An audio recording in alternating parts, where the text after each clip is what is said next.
네, 안녕하십니까. 반갑습니다. 오늘은 문재인 대통령이 집값 원상 회복에 대해서 이야기하셨는데, 만약에 강남 아파트 가격이 원상 회복되면 어떠한 경제적 효과가 나타나는지에 대해서 한번 알아볼까 합니다. 서울 반포동 아코로 리브 아파크 아파트 전용 면적 84제곱미터가 평당 1억 원 시대를 열면서 집값 상승을 주도해 왔었습니다. 혹시 여러분 실정경제학, 규범경제학이라는 이야기를 들어본 적이 있습니까? 먼저 실정경제학은 경제현상을 있는 그대로의 사실로 인식하고 분석하여서 수치와 통계 같은 구체적인 정보를 받아들이는 겁니다. 반면에 규범경제학은 가치 판단을 통해서 마땅히 돼야 할 경제 상태가 무엇인지를 파악하는 겁니다. 규범경제학은 경제적 공정성에 관련하여 가치 혹은 규범적 판단들을 표현하는 경제학의 한 부분이며, 경제학의 결과나 혹은 공공정책의 목적들이 도덕적 가치의 목적이 있어야 한다고 합니다. 이 규범경제학이라는 것이 주관적 가치 판단에 따라 경제는 도덕적, 윤리적으로 이래야 옳다는 명분에 집착하게 됩니다. 문재인 정부의 주요 정책들이 대부분 이렇습니다. 비정규직은 동일노동, 동일임금에 저촉되고 공정성은 해치니 비정규직은 없어야 한다. 예, 우리가 도덕적이고 윤리적입니다. 맞습니다. 또 취약계층의 기본 생활을 보장하려면 최저임금이 1만 원은 돼야 한다. 예, 마땅한 이야기죠. 또 저녁이 있는 삶을 누리려면 주 52시간제를 예의 없이 적용해야 한다. 또 원전은 일본 후쿠시마 사태를 보니 저항이므로 적고 태양광이나 풍력 같은 자연에너지로 가야 한다. 이런 도덕적이고 옳다고 생각한 선한 정책의 결과가 어땠습니까? 최저임금 1만 원은 자영업자의 파탄을 불러왔고, 취약계층의 일자리는 오히려 더 줄어드는 부작용을 낳았습니다.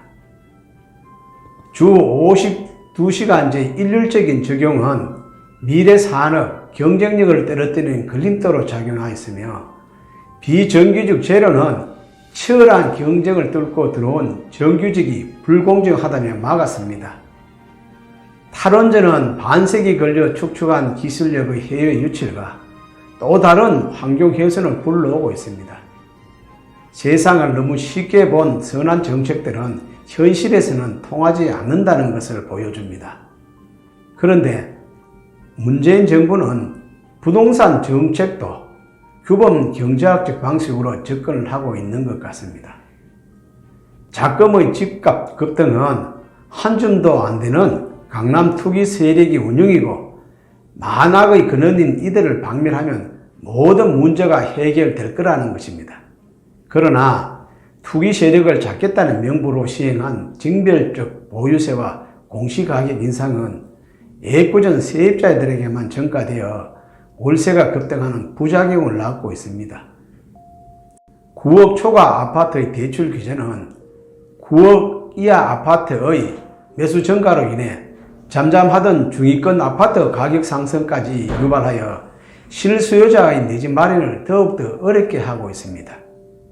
문재인 대통령은 급기야 급격한 가격 상승이 있었던 강남권은 원상 회복되어야 한다고 선언하기에 이르렀으며, 미친 집값에 엄청난 박탈감에 시달리고 있는 서민들에게 속 시원한 사이다 발언일 수 있겠지만, 그러나 한순간의 집값 급락이 우리 경제에 일으킬 평지 풍파를 알게 되면 박수 칠 만한 일은 아닐 것입니다.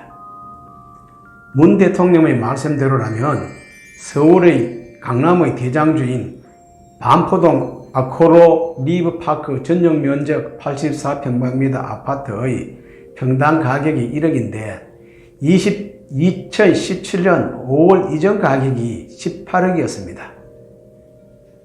강북의 아현동 마포 레미안 푸르지오도 전용 면적 84제곱미터 아파트가 2017년에 8억이었으나 현재 16억에서 17억 선의 시세가 형성되어 있습니다. 이 두 아파트가 원상 회복하려면 가격이 거의 반토막이나 나야 합니다.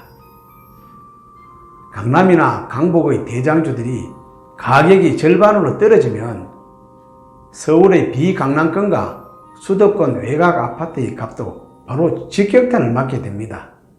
문재인 정부가 보호하려는 실수요자들이 집값 급락의 직격탄을 맞게 되는 셈이 되는 것입니다. 집값이 하락하게 되면 우선 집을 사기보다는 전세로 있어 보자는 심리가 확산되어 집값은 하락하는데 전세값은 올라 집을 팔아도 전세금을 반환하기 힘든 깡통 전세까지 등장하게 된 겁니다. 이 같은 하우스 푸어의 대량으로 발생함에 따라 주택담보대출을 상환하지 못하는 가계가 늘어나면서 금융권 부실은 점점 더 커지게 될 것입니다. 금융회사들의 신규 대출 여력은 줄어들게 되고 그렇게 되면 투자와 소비가 꽁꽁 얼어붙게 됩니다. 민간 소비가 국내 총 생산에서 차지하는 비율이 50% 정도 수준임을 감안하면 경기는 불황의 나락으로 떨어질 수밖에 없으며 문재인 정부의 경제 성장률에 즉 치명타로 작용할 것입니다. 집값 폭락은 외환위기까지 불러들일 수 있는 상당한 위험 요인입니다. 부동산 가격이 폭락하게 되면 은행 대출권의 담보 부실화로 이어지게 되고 은행도 국제 신인도 하락에 따른 해외 차입 제한과 외환 부족으로 전개되는 양상으로 될 것입니다. 만약 강남 아파트의 가격이 반토막 나는 일은 없겠지만 만약 반토막 난다면 2008년 글로벌 금융위기 같은 대공황이 발생할 것이며 깡통 주택 증가에 따른 하수푸어 양상은 말할 것도 없고 금융권 부실과 민간 소비의 침체 그리고 심지어 외환위기까지 조장할 총체적 재앙의 불씨가 될 것입니다. 문재인 정부가 이런 위험을 몰랐다면 무지한 것이고 알고도 시행하려 한다면 정말 무모한 짓입니다. 문재인 정부의 우격다짐식 부동산 규제는 타이밍도 별로 좋지 않는 것 같습니다. 경제가 불황으로 가는 가운데 부동산 시장 활성화 방안을 추진해야 함에도 불구하고 반대로 냉각을 유도하고 있기 때문입니다. 공급이 딸리는 서울 지역을 제외한 지방에서는 부동산 규제와 불황이 맞물려 쉬는 소리가 점점 더 커지고 있습니다. 규범 경제학과 대척점에 서 있는 것이 실정 경제학입니다. 경제 현상을 있는 사실 그대로 객관적으로 분석하고 경제 현상들 사이에 존재하는 인과관계, 원인과 결과를 발견해 미래 변화를 예측하고 대응해야 합니다. 부동산 시장은 인간의 도덕적인 면보다는 경제적, 이기적 욕망이 실험하는 복잡하고 다양합니다. 너무 도덕적, 윤리적 명분에 집착하다 보면 엉뚱한 결과가 초래하게 됩니다. 이기적 탐욕은 규제하되 자연스러운 욕구는 숨통을 트주는 유연함도 필요합니다.